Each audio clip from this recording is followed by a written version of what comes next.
네, 오늘 성도들의 교회 생활에 대해서 같이 말씀을 좀 전하고 나누도록 하겠습니다. 이 성경은 다 귀한 책이지만 이 로마서도 특별히 귀하고 귀한 책이죠. 이 로마서는 이 기독교 교류에 있어서 아주 중요한 또 토대를 마련한 서신이고, 또 종교개혁에 있어서도 중요한 교리들을 제공해 준 책이 바로 이 로마서입니다. 이 로마서를 처음부터 쭉 보게 되면 하나님을 떠난 사람들에 대해서 그들의 삶이 얼마나 비참한 삶인지에 대해서 이야기하고 있습니다.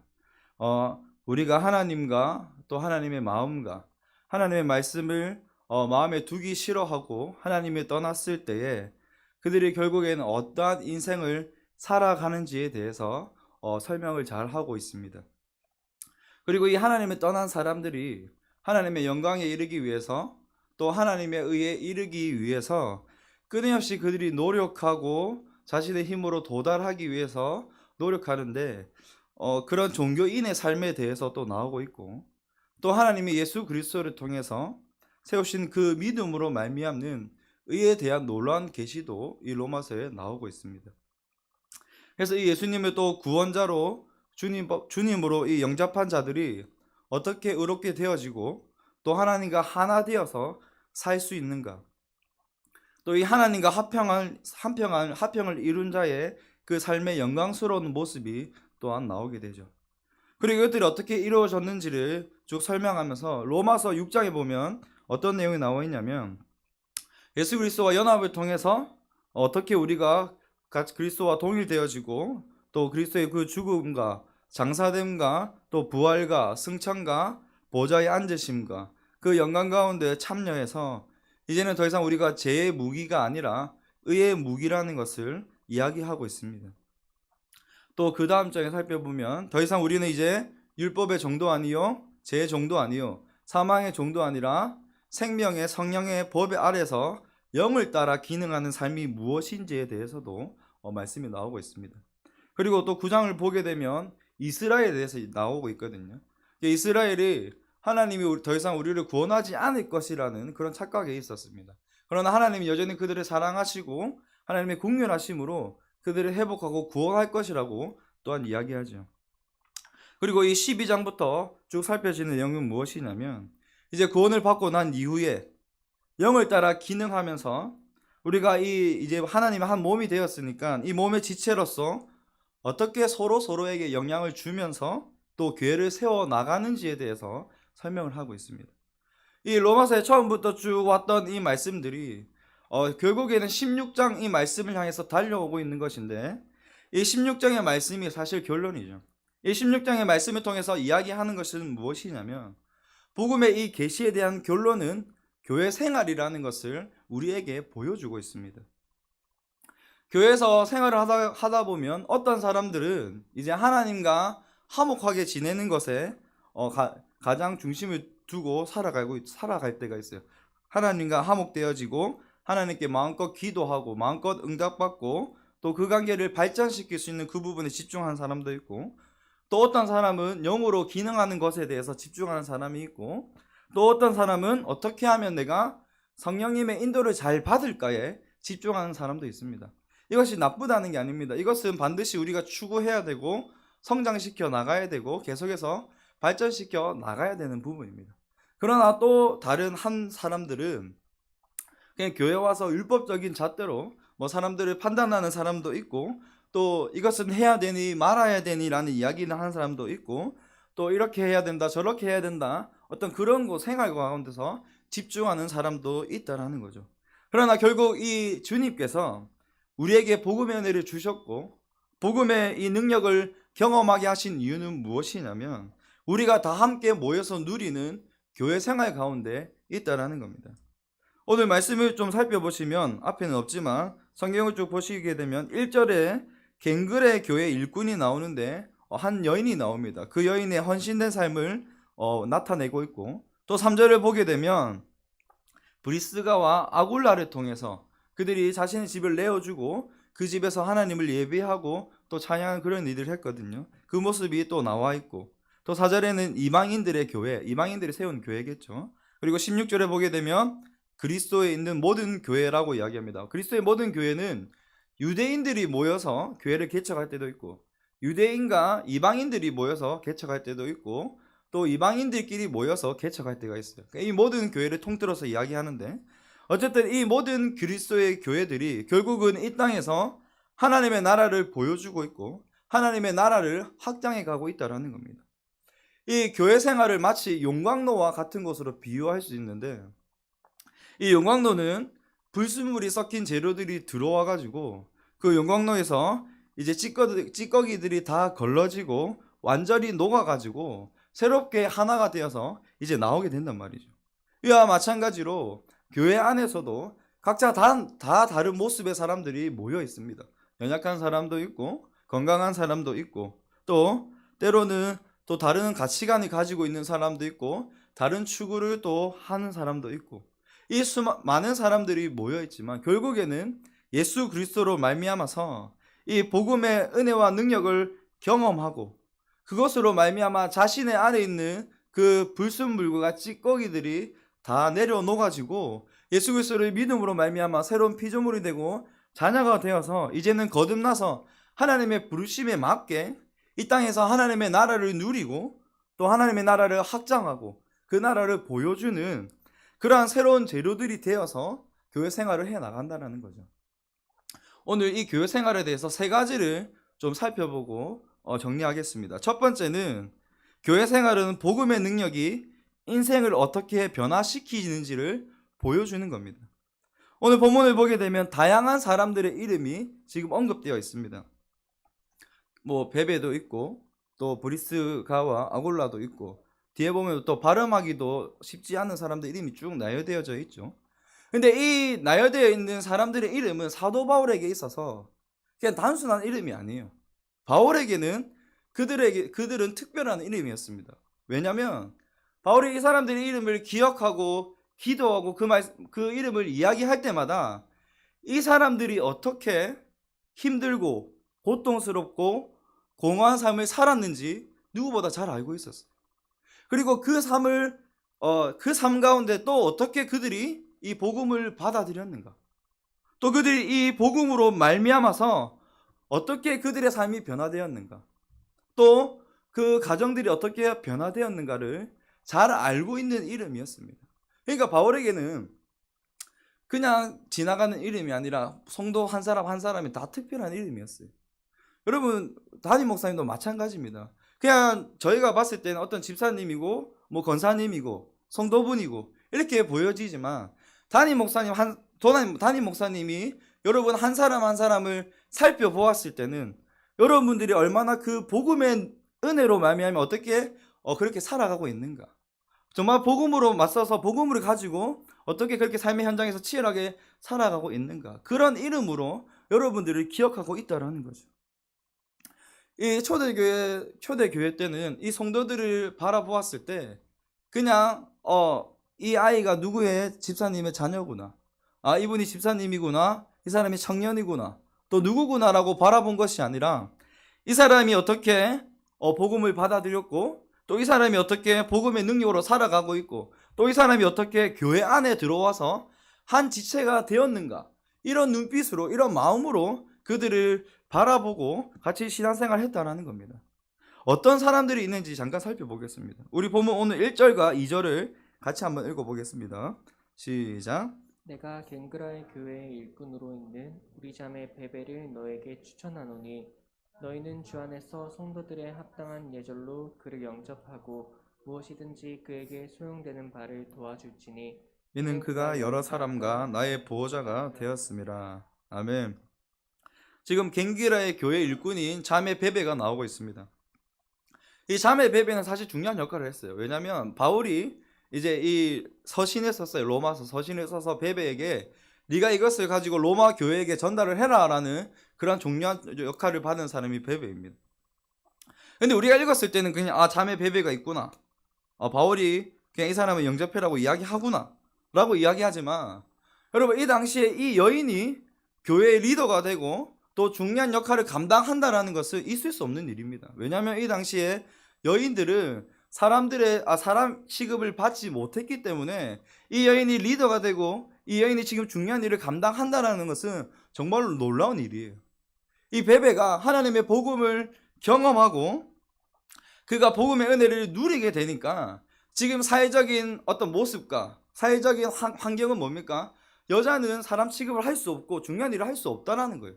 그러나 베베에게 복음이 들어가게 되니까 그러한 제한들도 이 베베의 헌신과 베베의 어떤 그런 하나님에 향한 열정을 막을 수 없었다라는 겁니다. 우리가 복음의 은혜를 경험했고 복음의 능력을 경험했다면 우리의 자리에 계속해서 머물러 있는 것이 아니라 우리는 계속해서 앞으로 전진해 나가야 된다는 거죠. 이 자매 베베도 그 당시에는 말은 어떤 환경적인 차별과 문제가 분명히 있었음에도 불구하고 그는 그 환경을 받아들이지 않았어요. 우리나라 1900년대도 그렇죠. 뭐 여자가 이렇게 리더가 되는 것에 대해서 굉장히 많은 불만이 있었고 옛날 시대에도 그렇고 또 교회 안에도 그렇죠. 제가 앞에서 사역했던 교회도 이 앞에서 여자분이 나서서 뭐 사회를 보거나 뭔가를 하는 것 자체를 굉장히 싫어했던 그런 교회도 있었습니다. 그러나 지금 이 베베가 복음을 경험하게 되고 그가 복음을 받아들이게 되고 복음 앞에 반응을 하게 됩니다. 어떻게 반응했습니까? 내가 여자라는 것에 나는 머물러 있지 않겠다. 나는 이 환경을 받아들이지 않겠다라는 거예요. 나는 내가 받은 이 복음, 이 은혜를 위해서 하나님 앞에 헌신하겠다라고 이야기하는 거예요. 헌신하겠다는 삶의 모습을 우리에게 보여주고 있다라는 겁니다. 그러니까 복음의 능력을 경험했다면 어떤 환경이나 제한들이 우리를 막을 수 없다라는 것을 항상 기억하셔야 돼요. 그리고 우리는 그런 제한과 환경들을 계속해서 문제들을 받아들이는 것이 아니라 내가 가지고 있는 이 복음으로 계속해서 전진해 나가야 된다는 거죠. 우리 또 3절에서 5절 같이 한 절씩 교독하겠습니다. 너희는 그리스도 예수 안에서 나의 동력자들인 브리스가와 아굴라에게 문안하라. 그들은 내 목숨을 위하여 자기들의 목까지도 내놓았나니 나뿐 아니라 이방인의 모든 교회도 그들에게 감사하느니라. 우리 5절 같이 읽겠습니다. 또 저의 집에 있는 교회도 문안하라. 내가 사랑하는 에베네도에게 문안하라. 그는 아시아에서 그리스도께 처음 맺은 열매니라. 아멘. 지금 여기에 브리스가와 아굴라라는 사람이 나옵니다. 이 원래 브리스가와 아굴라는 지금 로마에 살고 있었습니다. 근데 그 당시에 글라우디오라는 황제가 한 칙령을 내리게 됩니다. 어떤 칙령을 내리게 되냐면 로마에 있는 모든 유대인들을 다 추방해라라는 칙령을 내리게 돼요. 그래서 이 황제가 유대인들을 싫어했기 때문인데 그래서 로마에 살고 있던 유대인들이 다 쫓겨나게 되는 상황이 발견했어요. 그래서 이 브리스가와 아굴라가 흘러서 그들이 고린도까지 오게 되는데 그들이 원래 직업은 뭐냐면 천막을 치는 그런 기술들을 가지고 있었어요. 그것을 천막을 만드는 그런 직업을 하고 있었는데 물론 생계에는 지장이 없겠죠. 고린도 와서도 그 일을 하면 되니까. 근데 그 사람들의 입장에서는 굉장히 뭡니까? 이 상황이 지금 불편하고 당황스러울 수 있어요. 내가 지금 뿌리를 내리고 집터를 자기 직장도 있고 주변에 사람들도 많이 있지 않겠습니까? 그런데 갑자기 한순간에 이 황제가 떠나라고 하니까 얼마나 그 사람들에게는 이 상황이 받아들이기 힘들었겠습니까? 이 상황이 오히려 그들에게 상처가 될 수도 있고 원망이 될 수도 있었어요. 그러나 그들은 그 환경을 받아들이지 않았습니다. 그들은 계속해서 믿음으로 전진해 나갔습니다. 그들은 고린도에 와서도 하나님을 계속해서 섬겼고 그러던 중에 사도 바울을 만나게 되죠. 이 고린도에서 사도 바울을 만나고 나고 이 바울과 같이 성경을 공부하고 그들이 복음을 경험하게 되고 나서부터 정말 어떻게 되냐면 그 복음 앞에 전적으로 헌신하게 됩니다. 오늘 우리가 읽었던 4절을 잠깐 살펴보십시오. 뭐랍니까? 내 목숨을 위해서 자기들의 목까지 내놓았다라고 이야기합니다. 브리스가와 아굴라가. 이 브리스가와 아굴라가 사도 바울을 위해서 지금 목숨까지 내놓도록 헌신하고 있다라는 거예요. 여러분 우리는 사람을 지금 따라가는 게 아니죠. 이 브리스가와 아굴라가 사도 바울이 대단해서 따라가는 것이 아니라 어디에 따라가는 겁니까? 바울이 선포하는 그 말씀과 하나님이 바울에게 주신 그 비전을 향해서 같이 달려나가는 거예요. 그 비전을 존중하고 그 비전을 같이 헌신해서 이 사람들이 나가는 거죠. 그렇게 해서 이 브리스가와 아굴라가 말씀 안에서 점점 더 성장하게 됩니다. 이 당시에 초대교회에 유명한 교사가 있는데 아볼로라는 이 교사가 있었습니다. 그래서 이 아볼로를 이 브리스가와 아굴라가 데리고 와서 그에게 성경을 가르쳐 주게 됩니다. 후에 이 아볼로를 통해서 고린도 교회와 저 초대 교회에 아주 선한 복음의 영향력이 끼치게 되는 거죠. 이 브리스가와 아굴라가 안정된 삶의 터전에서 쫓겨났을 때 오히려 그 상황을 원망하고 불평하고 그 정말 피해의식 가운데 살아갔던 것이 아니라 오히려 어떻게 됐습니까? 이 상황을 받아들이지 않고 그들은 하나님을 향해서 계속해서 전진해 나갔고 복음의 능력으로 반응했고, 바울을 만나서 복음의 능력으로 반응했고, 오히려 또 어떻게 됐냐면 그들은 가정까지 열어서 그들 가정을 열어서 하나님을 예배하고 또 교회를 오픈하게 되었어요. 사실 여러분의 가정을 연단하는 것은 쉽지 않죠. 여러분의 가정에 가서 우리가 다 같이 예배드린다 생각해 보십시오. 쉽지 않은 일입니다. 어떤 일이 벌어지겠습니까? 청소를 해야 되고, 집을 다 치워야 되고, 또 사람들에게 뭔가 대접할 것을 또 음식을 또 마련해야 되고, 수만 가지 일들이 있단 말이죠. 결코 쉽지 않은 일이지만 이 브리스가와 아굴라는 지금 자신의 가정까지 오픈하면서 그곳에서 하나님을 예배하고 교회를 세워갔어요. 고린도에서도 그들의 가정에서 하나님을 예배하는 그런 장소로 또 만들어졌고, 이후에 그들이 또 로마로 다시 오게 되는데 이 로마에서도 브리스가와 아굴라를 통해서 그의 집에 하나님을 또 예배하는 그런 장소로 그들이 그렇게 섬겼습니다. 지금 환경과 상황들이 결코 우리를 머물러 있도록 만들지 못한다는 겁니다. 이 복음의 은혜를 경험하는 성도들이라면, 정말 우리가 복음의 은혜를 경험했다면 우리는 이 복음의 은혜를 자신들이 경험했던 것을 반드시 주변과 나누게 되어 있습니다. 또 8절을 보게 되면 내 사랑하는 암블리아라고 이야기합니다. 이 암블리아는 당시에 노예를 지칭하는 이름입니다. 이 암블리아는 사실 노예였고, 또 9절에 있는 우리의 동역자라고 말하는 우르바노도 마찬가지입니다. 우르바노도 노예입니다. 노예. 이 당시에 노예는 짐승보다 못한 취급을 받았죠. 주인이 기분이 나쁘면 그냥 함부로 대하기도 하고, 주인의 재산 중에서 가장 형편없는 재산으로 취급받았던 게 이 당시의 노예들이었습니다. 그러나 이들이 노예였다고 자신의 환경을 받아들이지 않았어요. 나는 노예니까 평생 나는 노예로 살아갈 거야. 나는 노예니까 어떤 내 삶에서 나는 아무것도 할 수가 없어 라고 자신의 환경을 받아들이지 않았어요. 오히려 어떻게 했습니까? 그들이 이 복음의 은혜를 경험했고 사도 바울의 동력자가 되고 이 교회를 세우는 일에 헌신하게 되었다라는 거죠. 이 교회 생활은 이렇게 한 사람이 복음의 능력으로 어떻게 변화되어지고 어떻게 성장하는지를 우리에게 보여주고 있어요. 그러니까 우리는 이 교회 생활 안에서 성도들을 잘 돌아봐야 됩니다. 그래서 성도들과 또 적극적으로 교제를 나눠야 돼요. 지금 이 성도들의 삶 가운데 하나님이 나에게 어떤 메시지를 주고 있는가를 살펴볼 줄 알아야 돼요. 성도들의 삶을 돌아다 보면서 하나님께서 이 성도들을 어떻게 긍휼히 여기셨고, 하나님이 지금 이 성도에게 어떻게 일하고 계시는가, 하나님 지금 이 성도에게는 또 어떻게 회복하고 계시는가, 이런 것을 들여다보고 그것을 통해서 하나님의 메시지를 발견해야 돼요. 왜냐하면 그 성도들의 삶을 통해서 지금 하나님의 일하시는 것을 우리가 볼 수 있기 때문이죠. 한 사람 한 사람은 바로 이 교회 생활 가운데서 하나님이 우리에게 주신 하나의 메시지입니다. 그 메시지를 통해서 우리는 하나님의 일하심을 볼 수가 있어요. 그 메시지를 통해서 우리는 교훈을 받을 수도 있고, 그 메시지를 통해서 우리는 하나님을 더 깊이 알아갈 수도 있고, 저 메시지를 통해서 그분의 삶을 통해서 내가 지금 놓치고 있던 부분을 발견할 수도 있어요. 그렇기 때문에 여러분, 우리는 항상 성도들을 바라볼 때 하나님이 지금 이 사람의 인생 가운데 어떻게 일하고 계시는가를 계속해서 살펴봐야 합니다. 그렇기 때문에 우리는 성도들에게 관심을 가져야 돼요.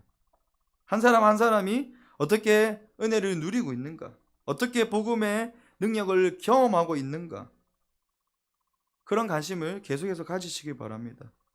우리 고린도후서 3장 2절에서 3절 같이 한번 읽어보겠습니다. 시작. 너희는 우리의 편지라 우리 마음에 썼고 뭇 사람이 알고 읽는 바라. 너희는 우리로 말미암아 나타난 그리스도의 편지니 이는 먹으로 쓴 것이 아니요 오직 살아계신 하나님의 영으로 쓴 것이며 또 돌판에 쓴 것이 아니요 오직 육의 마음판에 쓴 것이라. 아멘. 우리 성도들 한 사람 한 사람은 바로 하나님의 편지입니다. 여러분 한 사람 한 사람이 하나님의 편지라는 것을 기억하시기 바랍니다. 하나님의 긍휼을 나타내는 편지이고 하나님의 자비하심을 나타내는 편지이고 하나님의 오래 참으심과 하나님의 그 놀라우신 사랑의 그 높이와 길이와 넓이와 깊이를 우리에게 나타내는 편지라는 겁니다. 그래서 그 편지가 예수 그리스도 안에서 이 교회 생활을 통해서 나타나도록 우리가 서로서로 돕고 서로서로 격려하고 서로서로 같이 걸어 나가야 된다는 거죠. 그래서 우리는 교회 생활 안에서 서로서로를 통해서 계속해서 배울 수 있어요. 그래서 우리는 서로서로를 통해서 배우는 일에 힘쓰시고 또 서로서로를 격려하고 서로서로를 돌아보시길 바랍니다. 우리는 혼자서 이 주님과 1대1 관계를 발전시키는 것도 중요합니다. 이것도 계속해서 해 나가야 돼요. 그러나 또 중요한 것은 무엇이냐면 많은 성도들과 지체들에게 관심을 가져야 됩니다. 이 사람들이 지금 어떻게 복음의 능력으로 살아가고 있는가. 그리고 우리 교회에서 보면 성도들이 이제 은혜를 받으면 간증을 하잖아요. 그러니까 그 간증을 들을 때 이 사람이 어떻게 하나님의 말씀대로 기능하니까 이렇게 은혜를 받았구나라는 것을 계속해서 우리는 봐야 돼요. 이 사람이 그냥 잘 됐구나. 그냥 뭐 어떻게 했구나 라는 것이 아니라 이 사람이 정말 말씀을 고백했을 때 이 사람이 하나님의 말씀 믿고 나아갔을 때 이런 일이 생겼구나. 그럼 나도 말씀대로 기능해봐야 되겠다. 어떤 이런 시간을 가져야 되죠. 두 번째입니다. 두 번째는 이 복음의 은혜를 아는 성도들은 어떠한 삶을 살아가는가. 바로 교회 생활을 통해서 사역자와 함께 한 팀으로 섬기는 겁니다. 사역자와 함께 한 팀으로 섬기는 겁니다. 오늘 본문을 보게 되면 특별한 단어들이 나오고 있는데 2절을 보게 되면 앞에는 없습니다. 2절을 보게 되면 베베에게 이렇게 이야기합니다. 그가 여러 사람과 나의 보호자가 되었다. 여러 사람과 나의 보호자가 되었다. 이 보호자란 뜻은 뭐냐면 베베가 이 바울뿐만 아니라 갱그레아에 있는 이 많은 그리스도인들에게 없어서는 안 될 존재였다는 뜻을 가지고 있어요. 나의 보호자인 베베에 대해서 이야기하고 있고 3절에 보게 되면 나의 동력자 브리스가와 아굴라라고 이야기합니다. 그리고 5절을 보게 되면 내가 사랑하는 에베네도 이렇게 얘기해줘. 내가 사랑하는 에베네도. 또 7절에는 나와 함께 갇혔던 안드로니고 유니아라는 이런 특별한 이름이 계속해서 나옵니다. 앞에서 보호자, 동력자, 나와 함께 갇혔던 사람, 내가 또 사랑하는 사람. 이 목회자에게 이렇게 이름이 거론된 것은 좋은 일이죠. 근데 여러분 여기서 우리가 알아야 될 건 뭐냐면 사도 바울은 이 사람들만 사랑하는 게 아닙니다. 바울은 로마 교회에 있는 모든 성도들을 똑같이 사랑하고 똑같이 대하고 있어요. 근데 왜 바울이 이 사람들 앞에서 이렇게 특별하게 이야기했을까요? 마치 특별한 것처럼 이야기했을까요? 이 사람들이.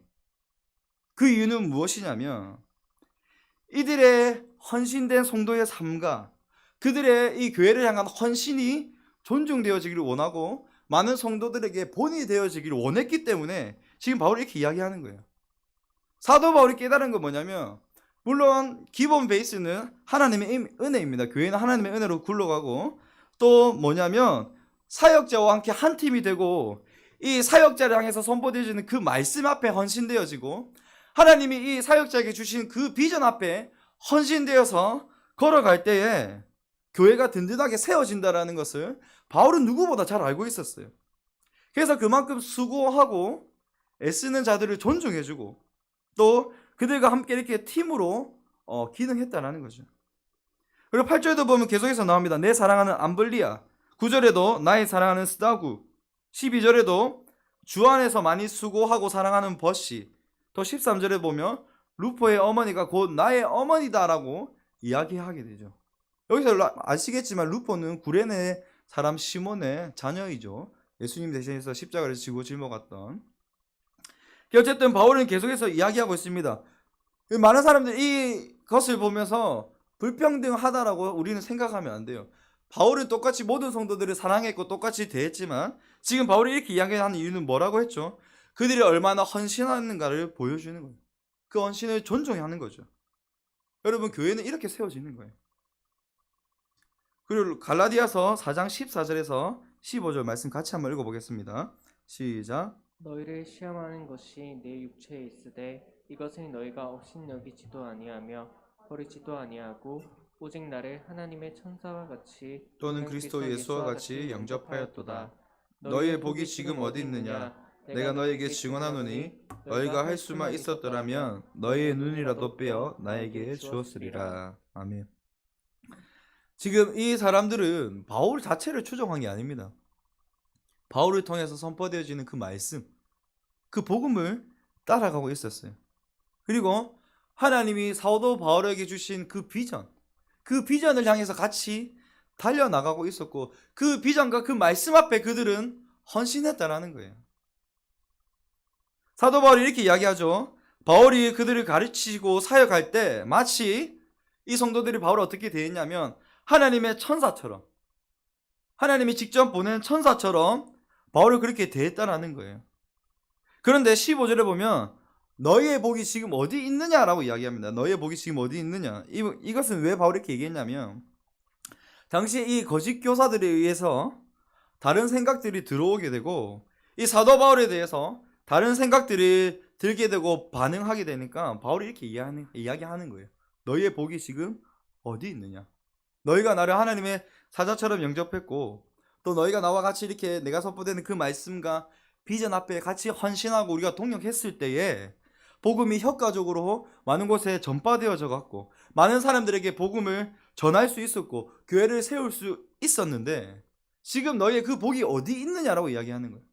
반대로 말하면 이것은 무엇이냐면 하나님께서 세우신 이 사역자를 존중하고 그 사역자를 통해서 선포되는 이 말씀 앞에 헌신하고 그 비전을 존중하고 같이 동역해 나갈 때 이것이 우리에게 복이라고 이야기하는 거예요. 그래서 여러분, 우리는 다른 것을 쫓아가고 다른 것 앞에 헌신하는 것이 아니라 하나님이 지금 이 제자교를 향한 그 말씀, 하나님이 제자교를 향한 이 비전 앞에 헌신하시기를 축복합니다. 그 비전 앞에 여러분 달려가시기를 축복합니다. 제가 월요일날 이 청년들하고 같이 기도를 하는데 그런 이야기를 했습니다. 제가 청년들한테 뭐라고 이야기했냐면 이 교회는 하나님이 목사님을 통해서 선포되어지는 말씀을 통해서 우리가 계속 기능해야 된다고 얘기했어요. 그 비전을 향해서 달려가야 된다고 얘기했어요. 그러니까 지금 목사님이 요즘대에도 그렇고 뭐 청년에도 그렇고 계속해서 믿음의 반성을 하는 이유는 뭐죠? 이게 기초이기 때문입니다, 여러분. 믿음의 반석이 기초고 그 위에 이 기초가 단단히 닫아졌을 때 그 위에 계속해서 세워져 나가는 것이지 이 기초가 제대로 되어져 있지 않는데 계속해서 위에 뭔가 얹으면 안 되는 거예요. 그렇기 때문에 지금 믿음의 반석을 계속해서 해 나가는 거예요. 그래서 내 청년회 때 하는 말은 뭐냐면 잘 배우라는 거예요. 여러분 청년회 때 잘 배우라고 이야기했어요. 훈련할 수 있는 시간이 그렇게 많지 않기 때문에. 그리고 목사님, 하나님께서 목사님을 통해서 제자교회의 비전이 만약에 오른쪽이다 이러면 우리 어떻게 해야 됩니까? 오른쪽으로 달려가라고 얘기했어요. 근데 많은 사람들이 어떻게 해야 되냐면 그 비전에 동의하고 그 비전 앞에 헌신하지 않으니까 자꾸 머물러 있는 거예요. 자꾸 가지 않고 오히려 내 생각은 다른데 내 생각은 왼쪽인데 이러면서 또 왼쪽으로 달려가는 경우도 있어요. 다른 교회를 보게 돼요. 그러나 여러분, 교회는 그렇게 흘러가지 않습니다. 하나님이 세우신 그 사역자에게 비전을 주셨으면 그 비전을 향해서 우리가 같이 동역해 나가는 거예요. 내가 좀 생각이 다르더라도 내가 추구하는 것이 좀 다르더라도 하나님이 우리에게 주신 비전이구나, 그 비전이구나, 그 말씀이구나, 그것을 믿고 같이 달려나가는 거죠. 제자교회 비전 앞에 보면 나와 있지 않습니까, 여러분? 복음을 나누는 성도고 제자를 만드는 교회고 교회를 세우는 교회고 우리는 이것을 향해서 달려나가는 거예요. 다른 것이 아니라. 그래서 여러분들이 그 말씀 앞에 날마다 헌신하시기를 축복합니다. 데살로니가전서 2장 13절을 같이 한번 읽어보겠습니다. 시작. 이러므로 우리가 하나님께 끊임없이 감사함은 너희가 우리에게 들은 바 하나님의 말씀을 받을 때 사람의 말로 받지 아니하고 하나님의 말씀으로 받음이니 진실로 그러하도다. 이 말씀이 또한 너희 믿는 자 가운데서 역사하느니라. 아멘. 바울이 뭐 때문에 감사했습니까? 바울이 앞에서 말씀을 전할 때 이 성도들이 그냥 바울이 이야기하는갑다라고 받아들이지 않고 하나님이 나에게 말씀하셨구나 라는 하나님의 말씀으로 받았기 때문에 바울이 감사하다라고 지금 이야기하고 있어요. 여러분, 이 강단에서 선포되어지는 말씀을 하나님의 말씀으로 받으시기를 주님의 이름으로 축복합니다. 그리고 마지막입니다. 마지막은 우리의 교회 생활 가운데 사랑과 믿음의 교제가 풍성한 교회 생활이 중요합니다. 사랑과 믿음과 교제가 풍성한 교회 생활이 중요합니다. 오늘 읽었던 로마서 16장을 보게 되면 서로 무난해라라고 이야기합니다. 무난해라, 무난해라, 무난해라. 이 무난해라는 말은 굉장히 아름다운 말이죠. 왜냐하면 무난할 때 그냥 단순히 영원 안녕? 이게 무난이 아니에요. 그냥 잘 지냈니? 이게 무난이 아니라는 거예요. 여기서 말하는 무난은 무엇이냐면 믿음의 교제를 나누라는 거예요. 이 강단에서 선포되는 주일날 선포되는 그 말씀을 가지고 우리가 일주일 동안 그 말씀대로 기능하고 살아가잖아요. 그러면 만났을 때 우리가 이 말씀을 가지고 내가 살았더니 어떤 은혜가 있으셨습니까? 여러분 어떤 은혜를 받으셨습니까? 한 주 동안 어떻게 살아가셨습니까? 사실 이렇게 나누는 작업들이 필요하다는 거예요. 우리가 모이고 셀 모임을 하게 되면 이런 것들을 계속해서 나눠야 돼요. 내가 이 말씀대로 기능했으니까 하나님이 나에게 이런 은혜를 주셨습니다. 내가 이 말씀에 순종하니까 나에게 어떤 어려움이 있었지만 하나님이 이것들을 해결해 주셨습니다. 라는 이런 믿음의 교제와 믿음의 나눔들이 문안이라는 것입니다. 여러분 이런 문안이 여러분 가운데 있어야 됩니다. 여러분 가운데 날마다 여러분들이 받았던 그 간증이 서로 나누어지기를 주님의 이름으로 축복합니다. 이 선포되는 말씀을 가지고 여러분들이 열심히 살아가셔서 후에 우리 같이 만났을 때에 또 그것을 나누는 일이 자연스러운 일이 되어졌으면 좋겠습니다. 여러분 서로 무난하십시오. 서로를 사랑하시고 서로를 말씀 안에서 격려하십시오. 그리고 여러분에게 세워진 리더들을 존중하십시오. 여러분의 셀 리더들을 존중하시기 바랍니다. 여러분에게 세우신 사역자들을 존중하시길 바랍니다. 그리고 이 교회 시스템을 존중하시길 바랍니다. 여러분 이런 아름다운 교회가 또 우리 가운데 우리 땅 가운데 또 많이 세워져야 돼요. 그래서 우리는 이 교회 생활 가운데 끊임없이 뭘 해야 되냐면 서로 사랑하고 서로 격려하고 서로 은혜를 나누고 또 하나님이 우리에게 이 복음을 주셨지 않습니까? 우리가 은혜를 경험했잖아요. 그러면 어떻게 되겠습니까? 결국은 내가 받았던 이 은혜를 가지고 나가는 겁니다. 여러분의 사업터와 또 직장과 만나는 사람에게 복음을 전하는 거예요. 우리 안에만 머물러 있는 것이 아니라 우리 안에 은혜를 이제 경험하고 나누게 되면 자연스럽게 어떻게 됩니까? 이제 밖을 향해야 돼요. 나가서 복음을 전파하셔야 됩니다. 그리고 이 제자교회가 부흥되어야 됩니다. 그리고 제2의 제3의 부산 제자교회가 세워져야 돼요. 사랑하는 여러분, 이제 말씀을 정리하겠습니다. 이 교회 생활 가운데 우리 교회 생활을 세 가지로 살펴보았습니다. 교회 생활을 어떻게 해야 됩니까? 이 교회 생활은 하나님의 그 말씀 앞에 순종하고 또 사역자가 말씀을 선포했을 때 그 말씀대로 기능하고 그 은혜들을 나누는 게 필요합니다. 여러분 또 이 교회를 향한 하나님의 그 비전과 선포되는 그 말씀 앞에 순종하고 헌신하십시오. 그래서 그 교회를 여러분들이 하나님의 은혜와 또 여러분의 그 수고와 헌신으로 이 제자교회를 아름답게 또 든든하게 세워져 나가기를 주님의 이름으로 축복합니다.